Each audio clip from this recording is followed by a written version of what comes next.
हमारे कक्षा 10वीं के विद्यार्थियों का आज विज्ञान विषय का पेपर था। तो विज्ञान का पेपर आपका हो चुका है। आ जाइए सभी विद्यार्थी, अपने सही उत्तर मिला लेंगे। कौन से प्रश्न का आपने क्या सही उत्तर लगाया है आप कमेंट बॉक्स में ज़रूर बताएंगे। चलिए 30 ऑब्जेक्टिव में से आपके कितने सही हुए कमेंट बॉक्स में आप ज़रूर बताएंगे।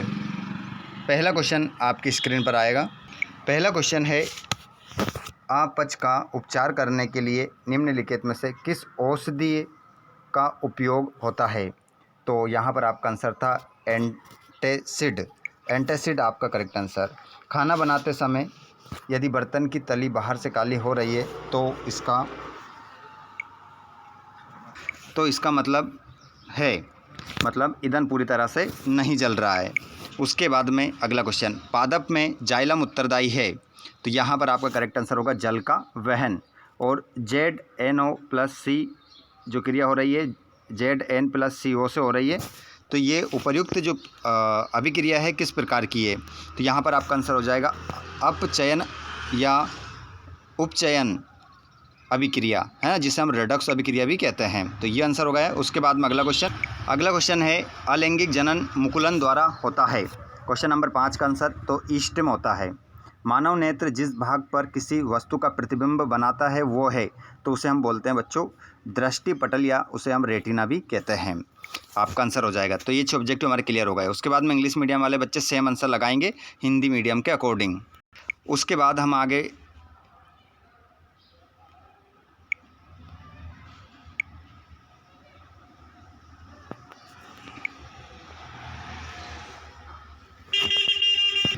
दूसरा क्वेश्चन आता है हमारा इंग्लिश का, इंग्लिश मीडियम वाले बच्चों के लिए। तो इंग्लिश मीडियम वाले बच्चे तो लिख ही लेंगे, ठीक है, सेम आंसर रहेगा। उसके बाद में देखते हैं हम खालिस्तान। तो खालिस्तान में पहला जो हमारा खालिस्तान है वो देखिएगा आप क्या लिखा है कि आनुवांशिकता के जनक हैं।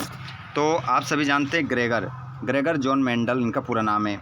तो आपने अगर ग्रेगर लिख दिया होगा तो भी आपको पूरा नंबर यहाँ पर मिलेगा, ग्रेगर जॉन मेंडल, है ना। उसके बाद में जिन अभिक्रियाओं में उत्पाद के साथ ऊष्मा का भी उत्सर्जन होता है उन्हें अभिक्रिया कहते हैं। तो इस अभिक्रिया को जो कहते हैं बच्चों, कहते हैं ऊष्माक्षेपी। इसमें दूसरे वाले खालिस्तान में आपको लिखना था ऊष्माक्षेपी आपका करेक्ट आंसर था। उसके बाद तांबा प्लस जस्ता बराबर मिश्र धातु बनेगी, तो पीतल आपका आंसर हो जाएगा। उसके बाद में जल का अपवर्तनांक होता है, तो 1.33 आपका आंसर आएगा इसमें। और चुंबकीय क्षेत्र की तीव्रता का मात्रक होता है, तो इसमें आपका टेस्ला इसमें आपका आंसर था। उसके बाद में CFC का पूरा नाम क्या था, तो आप सभी ने लिख दिया होगा क्लोरोफ्लोरोकार्बन। क्या लिख दिया होगा आपने, क्लोरोफ्लोरोकार्बन आपका इसमें आंसर था। क्लोरोफ्लोरोकार्बन आपने आंसर लगा दिया होगा इसमें। तो ये 6 ऑब्जेक्टिव आपके यहाँ क्लियर हो जाते हैं। अगले क्वेश्चन को देखते हैं, इंग्लिश मीडियम वाले बच्चे देख लेंगे। उसके बाद में जोड़ी मिला लो C6H6। तो इसको जो आपको मिलाना था वो मिलाना था बच्चों प्रोपिन से, और विद्युत शक्ति को मिलाना था आपको वॉट W से। NaHCO3 इसको आपको मिलाना था बेकिंग सोडा से, और C6H6 इसको आपको मिलाना था बच्चों बेंजीन से, और प्रतिरोध ओम से मिलाना था, और भोजन का वहन फ्लोएम से आपको मिलाना था। इस प्रकार आपकी जोड़ी मिल जाएगी। इंग्लिश मीडियम में भी सेम मिल जाएगी।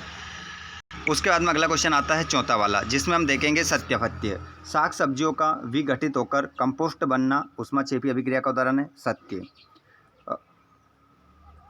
स्पाइगोमेनोमीटर नामक यंत्र से रक्त दाब मापा जाता है, सत्य। ऑक्सिन हार्मोन पादप की वृद्धि का संपादन करता है, सत्य। कोशिकीय प्रक्रमों के लिए ATP ऊर्जा मुद्रा है, सत्य। वाहनों में पीछे देखने के लिए अवतल दर्पण का उपयोग होता है, असत्य। और सामान्य दृष्टि के वयस्क के लिए सुस्पष्ट दर्शन की अल्पतम दूरी 25 मीटर होती है, असत्य। तो इस प्रकार आपके सत्य हो जाते हैं। इंग्लिश मीडियम वाले बच्चे ट्रू फॉल्स सेम लगा लेंगे। ऊपर के 4 सत्य है और नीचे वाले 2 असत्य है। उसके बाद एक शब्द में उत्तर देना है।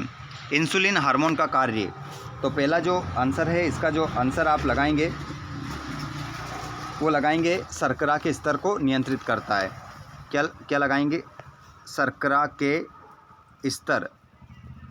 के स्तर को नियंत्रित करता है, पहला क्वेश्चन। का आंसर। मेंडल ने अपने प्रयोग के लिए किस पौधे का चयन किया? तो इसमें आपका आंसर था मटर, दूसरे में। परागण किसे कहते हैं? तो देखिए सुनिएगा, परागकोश, परागकोश से निकलकर, ये आंसर आपको लिखना था। परागकोश से निकलकर वर्तिकाग्र में मिलने की प्रक्रिया को हम क्या बोलते हैं बच्चों? परागण कहते हैं। और विद्युत बल्बों के तंतुओं के निर्माण में किस धातु का प्रयोग किया जाता है बच्चों? तो इसमें आपका होगा टंगस्टन, टंगस्टन इसमें आपका आंसर होगा। और DNA का पूरा नाम क्या होगा? तो इसका आंसर होगा डीऑक्सी राइबोन्यूक्लिक एसिड, है ना। क्या लिखोगे? डीऑक्सी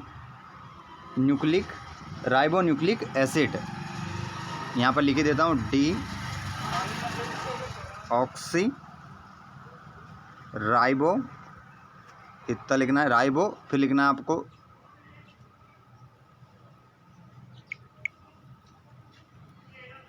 न्यूक्लिक एसिड ऐसा आपको लिखना था इसमें। उसके बाद में MRI का पूरा नाम, तो इसमें जो आपको लिखना था वो लिखना था मैग्नेटिक रेजिनेंस, इसी में रेजिनेंस इमेजिंग, इतना आपको इसमें लिखना था। तो ये 30 ऑब्जेक्टिव आपके क्लियर हो जाते हैं। बाकी बताइए आपका पेपर सरल था या कठिन? कमेंट बॉक्स में आप ज़रूर बताएंगे। बाकी क्वेश्चन आपने हल ही कर दिए होंगे। बताइए पेपर सरल था या कठिन? आपके 30 ऑब्जेक्टिव में कितने सही हुए हैं ये भी आप कमेंट बॉक्स में ज़रूर बताएंगे। धन्यवाद, थैंक्स फॉर वॉचिंग। अगले पेपर के लिए आप चैनल को जरूर सब्सक्राइब कर लीजिएगा।